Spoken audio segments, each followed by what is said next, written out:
every time. Yes, yes. And I'm honored. I'm honored. Thank you. Thank you for Oh, allowing me to be a part of it. It is so oh, much fun. I'm so thrilled. Someone commented when I posted about that I was doing this yesterday, how they'd follow you for ages and oh, definitely going to come on and watch. I'm like, yeah, I can't even remember how we connected, but I think it might have been as a podcast guest on mine or yours or Yeah, yeah, something yeah. It's years ago. we've been friends for a while now, so yeah. We have, and it's just been lovely to watch. You know, I know my journey's evolved, and your journey has certainly Mm, evolved as well. And I mm, love that what you then have done with each of the summit presentations is really obviously bring in, you know, your new knowledge and your new evolution. So, just to share your topic, it's sugar addiction and carnivore, how it can help with recovery. What a fascinating topic. Do you want to share a little bit about what you'll cover? yeah, I'm obviously a big carnivore advocate, and I'm also really starting to get into the whole sugar addiction thing because I feel it's so important. It's one of those things that I feel has been kind of lost, and a lot of people don't really look at it as a real thing. It's either an excuse or it's just something that people say because as a joke. I used to say that. I used to say, oh, yeah, I'm addicted to sugar. But really, in my mind, I was thinking, you're just weak. You just have, no willpower and that kind of thing. And I would, blame myself, of course, for everything, even though I knew that I never had an issue with willpower, like ever. Like if I set a goal, I met my goal every single time. There was never a time I haven't met a goal that I actually went for once I Mm, set my mm, mind. Now, there's plenty of mm. goals I may have set and just went, whatever. But if I set my mind to it, I could do it. So, what was my issue? Why couldn't I not keep the weight off? Of course, back then it was always about weight. I didn't really care about health. I'll be honest with you, I didn't. I just cared what I looked like on the outside. Mm. I've evolved from that, but yeah, I was always really concerned about that. So, I I would think just that's worry really about the natural weight. though, Oh, and it normal. is, And you know, it I is. think everyone listening will resonate with Yeah, that. I think it, you know, in the world we live in, and you know, being accepted, that's all part of it. You know, I mean, yes. and it was so conditioned into thinking it's all that health is weight, right? Hmm. But yeah, so Absolutely. Yeah. And when you realize that you have this issue, when you finally understand that it is a true and real issue, and that you have this problem with your brain, it's a brain issue. It's not about willpower. It's not about anything else. It's no different than being an alcoholic or, being on drug, addicted to drugs. It's the same thing that happens to your brain. Your yeah. reward system is jacked and you have all kinds of issues. And I kept looking back, at my past once I kind of figured out all this, thanks to Bitten, our mutual friend there, my mentor, love her. But Yep. she really opened my eyes, and it makes so much sense what I went through in my past. Mm. So much sense because I had issues, eating disorders, like major issues. And I had some other things going on too that I just didn't understand why I did what I did. And now I'm like, it's because of the root issue of food addiction.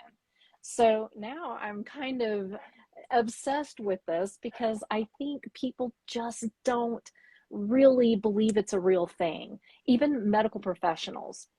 Matter of Totally. fact, one of my clients put herself into a eating disorder facility.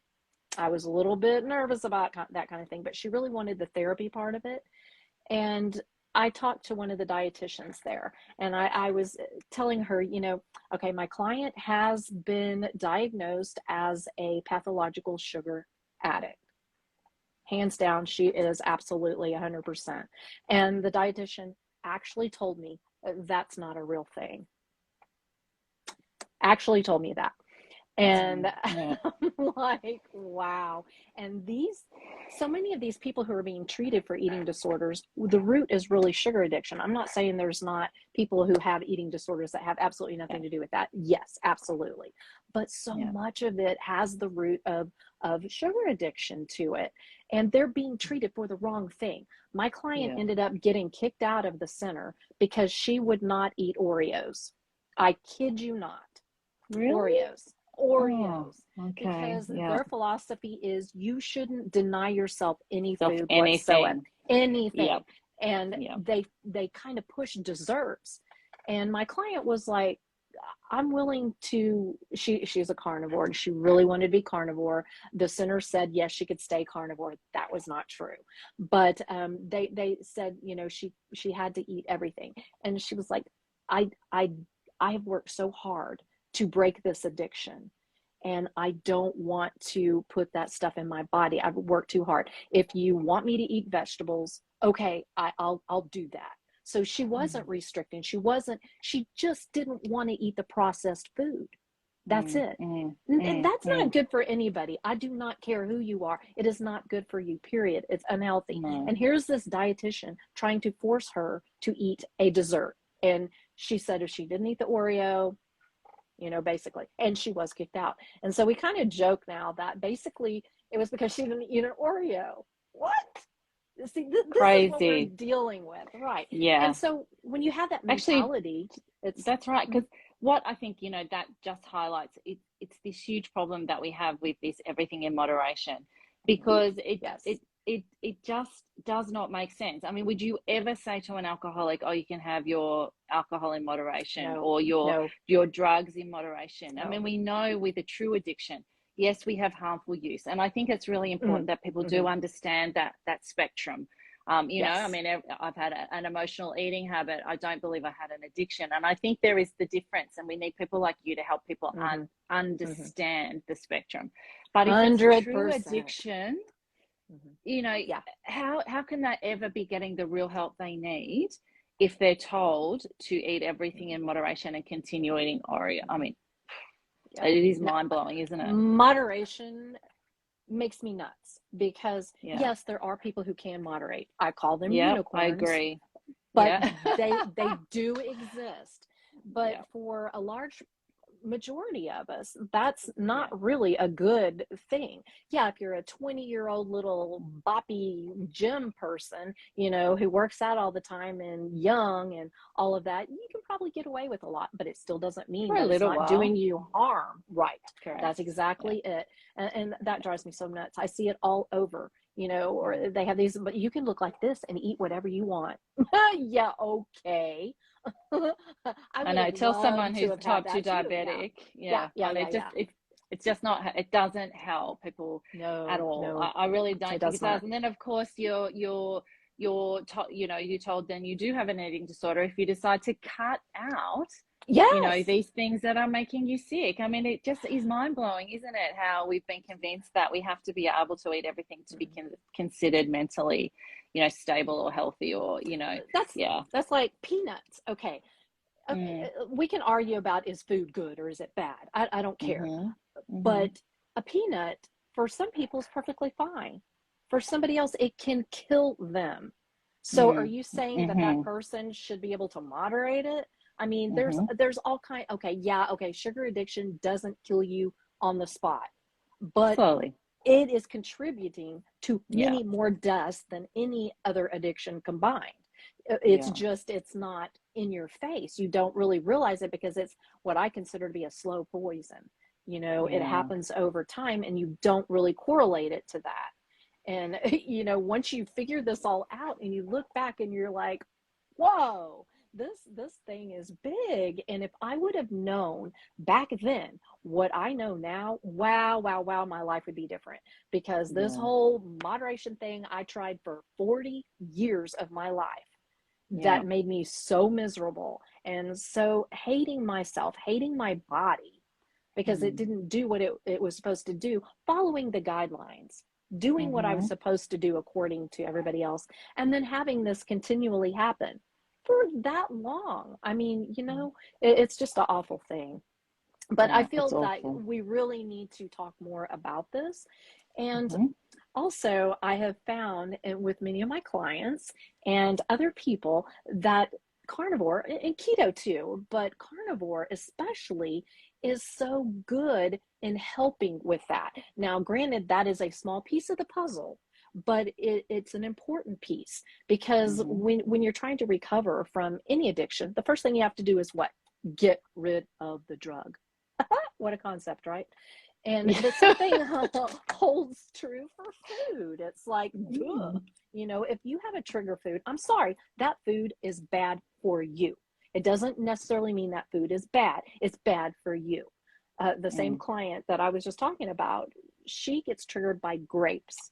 Okay. And a lot of people would consider grapes to be healthy, right? For her, it's not.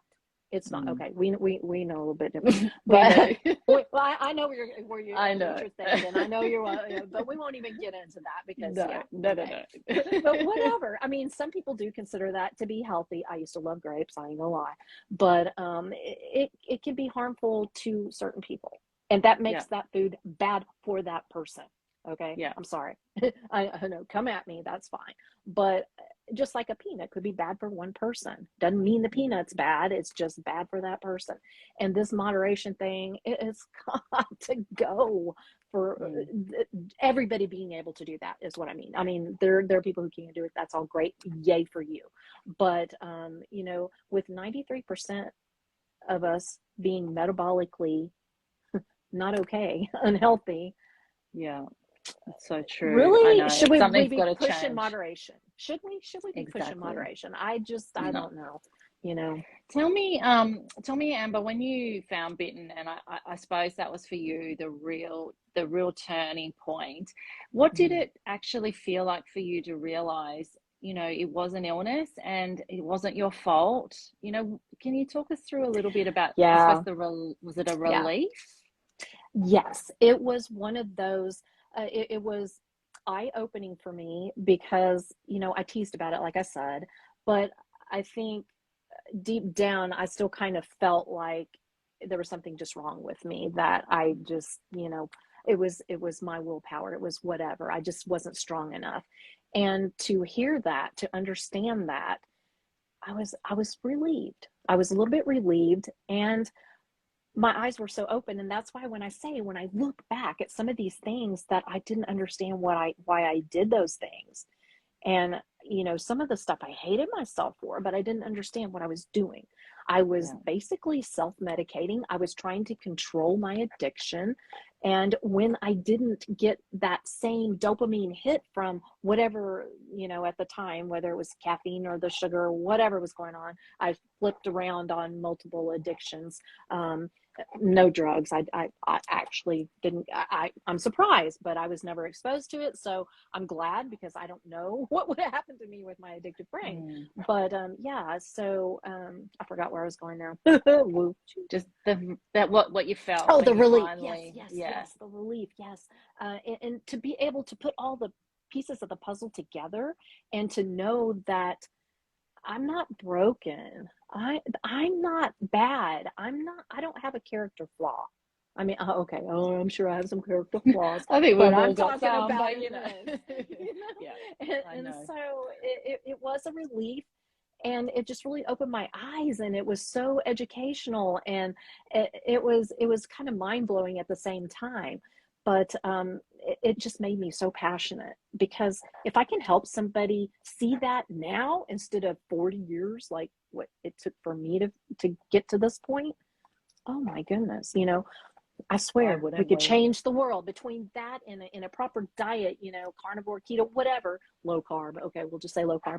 Uh, You're low carb. we You're could low change carb. the world, you know, because Yeah. people wouldn't be such butt heads and all. Because you know, their moods would be better, their hormones would be regulated. You know, I swear, I think Hmm. that if I was to go into a beauty pageant, that would be my thing. I You love know, it. I love it. world I love peace it. via diet. You know. And you know, this passion that you and I have because we've had this personal experience, you know, you can't bottle that. And I think Mm-mm. that's what drives us to do what we do. And certainly the energy and the passion that I put into my work and creating this summit is to show people that there are possibilities, there's options, and there's always hope. And if you feel that what you're currently doing right now isn't helping you, it's okay to look somewhere different. It's okay to try something different. I mean, the brain definitely doesn't want us to do that. You know, seeing beyond, you know, that's my favorite topic to talk about, but seeing beyond that, to just try something new. You're okay. You are safe. You can try something new. And that's why these summits are so important, just as a safe place. No one's forcing anything on anybody. It's just come, show up, look, and see what you see. You know, don't be afraid to do that. So I'd love to know, before I let you go, you know, if people come and they watch your presentation, what is a couple of things that they'll walk away with?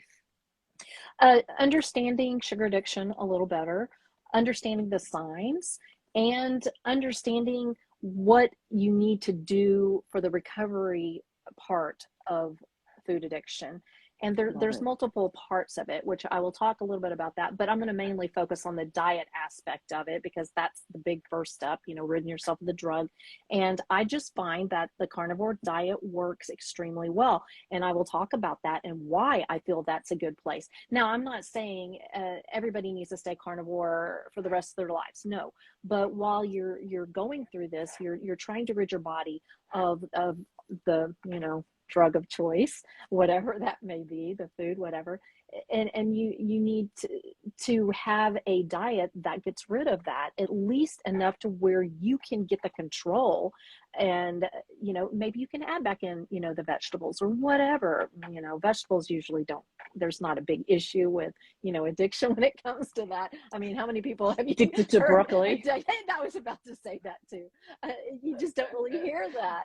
But yes, you know, like roots, like the potatoes, that can be addictive because of the starchiness. Some of that can be addictive, yeah.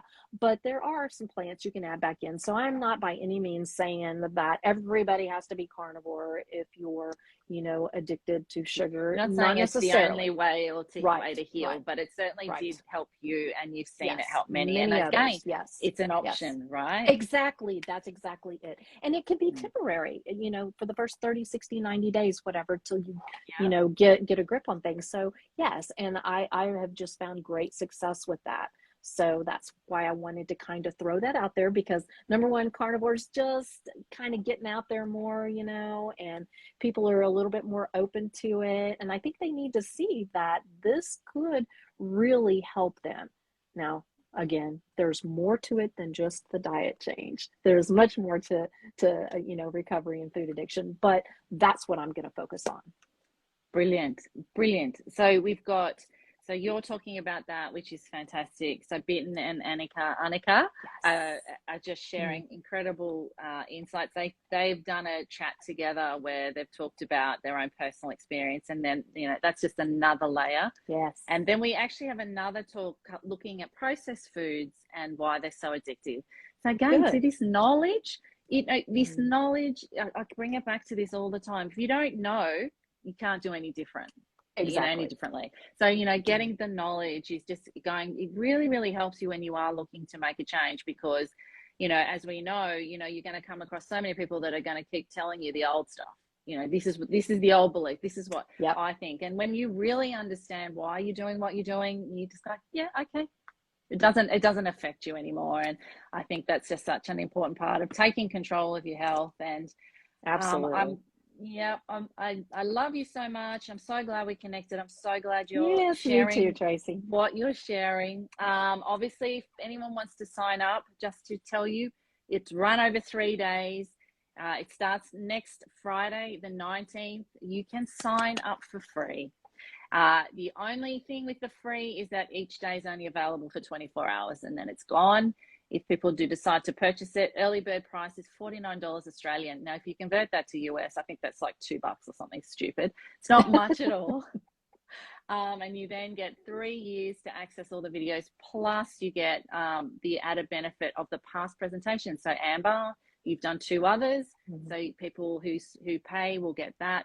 Plus, they get to comment and ask questions of the presenters. And that's only available for people that purchase the summit. So, and you get the MP3. You can listen to it. So we know some people like to listen. So there's many benefits. The link is in my bio. Hopefully, Amber, you know, I will put you it in can mine too. put the Yes, link in yours as I well. will do. Brilliant. Thank you so much. And yeah, I hope everyone really enjoyed that. Before I let you go, do you